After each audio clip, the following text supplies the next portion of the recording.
I command my spirit to enable me to receive and perceive information which is not ordinarily available to my mind, that I can see, perceive, and receive clearly.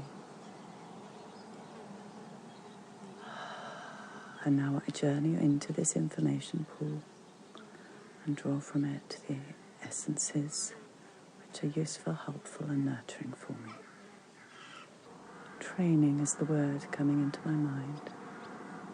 A training place of self-established humans,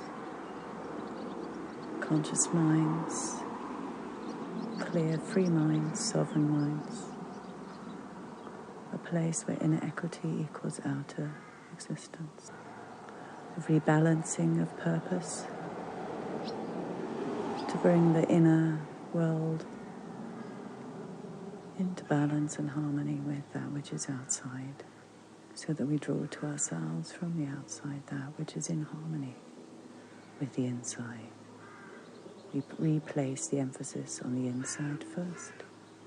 It's the inside-out process, required to rebalance and harmonize where we have been inflicted upon from outside, from the external. This process can be created and achieved in a variety of ways. Anything which is setting yourself with dialogue between your inner being and your outer world. This is the process known as thought synapse transfer that you're explaining with the emotional energy of electricity.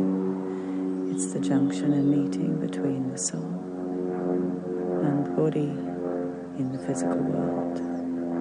In order to perceive and receive that fully, there needs to be equity from the inside first. Quietness is one way of doing it. Dance and movement is another. As you bring your body in harmony with its processes and workings and mechanics, there is a slipping away of the external factors and influences which allows you to flow with the inner guidance and knowing. So exercise is a wonderful thing, especially if it comes dictated from within you, not from outside, like the 5 rhythms where you decide the movements you put yourself through. And best, it's done with bare foot, on the ground, of course. But there are other ways to facilitate this knowing. There are no rules in this engagement. I like to draw it as one of my favorite ways of coming to the process of opening and receiving like a cup, just allowing it to fill up from the inside, upwards and outwards. When the cup is full, the drawing is finished, and you can see a glimpse into what you were and what you are and what you have,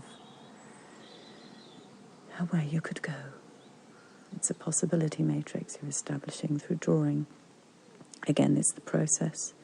The moment the pen hits the paper or the brush hits the palette of the canvas, you allow the dialogue of the inside to reach into the outside. In the same way, when you are coming across something which is a trigger to you, that is a point worthy of your notice, because it indicates something which could be useful and valuable. So if you hold it quietly, put a ring fence around it, a little protective barrier.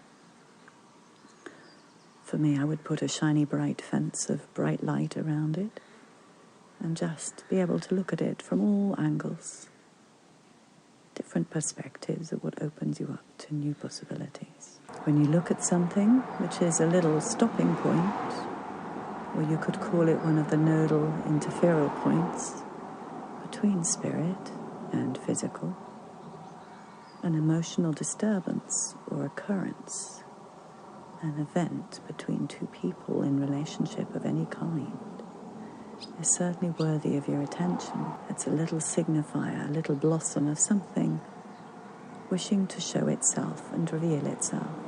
And the more you can walk around this dispassionately and observe it, look at it, consider it, question it, you'll find a new pathway opening up. And then you may continue on from the synapse point into a new expression in the physical world. This is a moment of growth. Growth is always this. It is energy coming from within, from the world we call the energetic world, the spirit world, hitting the barrier where it starts to coalesce into physical.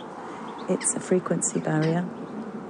At that point where the two meet, that is where the energy releases. That's where the realization is, where the perception is.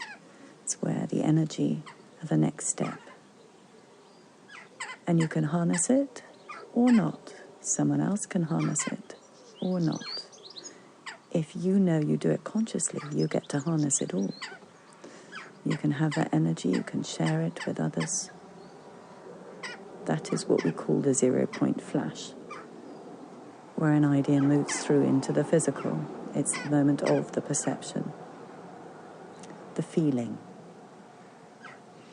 the acknowledgement of the emotion, the thought, the idea, the movement, the purpose, the idea. There's no rush. All of this is just a wonderful process to gather up.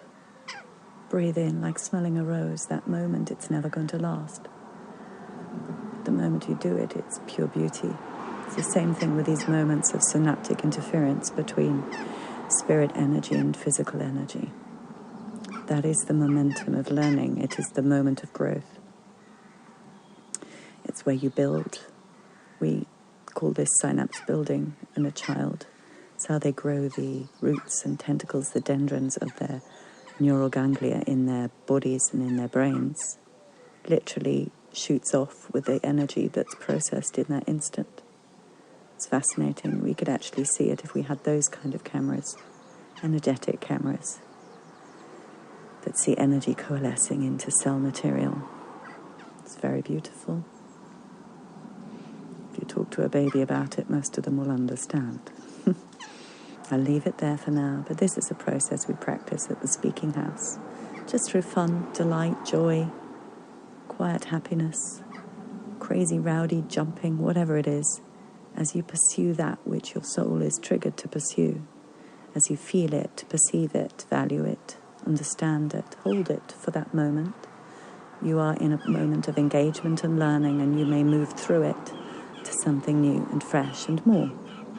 And this is how we learn, and this is how we practice. I look forward to welcoming you with this system. It's just a system of our soul growth. It's just not been put into words much until now. Well, not for a long while anyway. Bless you, bye.